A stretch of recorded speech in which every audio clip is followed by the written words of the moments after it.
Hi, welcome to COIS 3820H. And this is Module 2.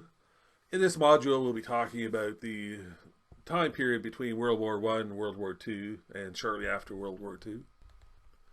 So the purpose, again, is to give us some background info, introduce us to some early computers, EDIAC and EDSAC and all these other ones, introduce you to some important pioneers in the computing world.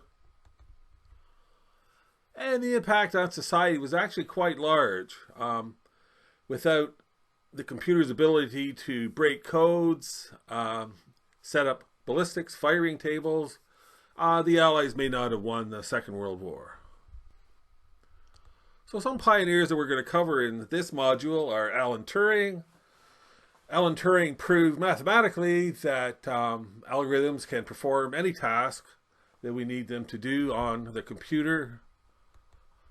Norbert Wiener introduced the concept of cybernetics, basically feedback loops, and computers basically use feedback loops all the time in order to accomplish their tasks.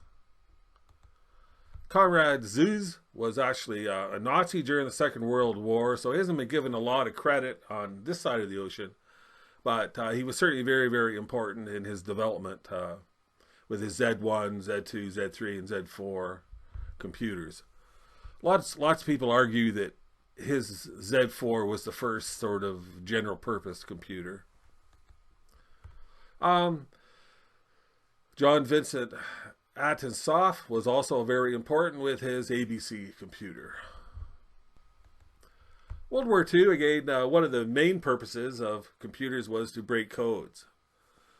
The Germans had what was called the Enigma machine, which would allow them to keep in contact with their U-boats, and the U-boats could track convoys and sink all the supply ships and troop ships that we were trying to send over from North America to Europe. Without being able to break the Enigma code, the war would have certainly lasted very much longer and might not have turned out the way it did. So this spurred on research into computer hardware. Alan Turing worked on trying to break the Enigma codes. His bombs computer allowed us to break many of the Enigma codes. Colossus was another computer used for breaking German codes. The ACE was from Alan Turing again. This was the automated computing engine. And then Konrad Zuse, Z1, Z2, Z3, and Z4.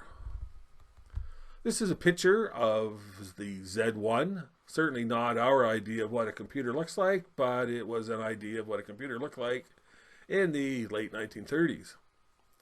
Notice the huge size, notice the patch cords.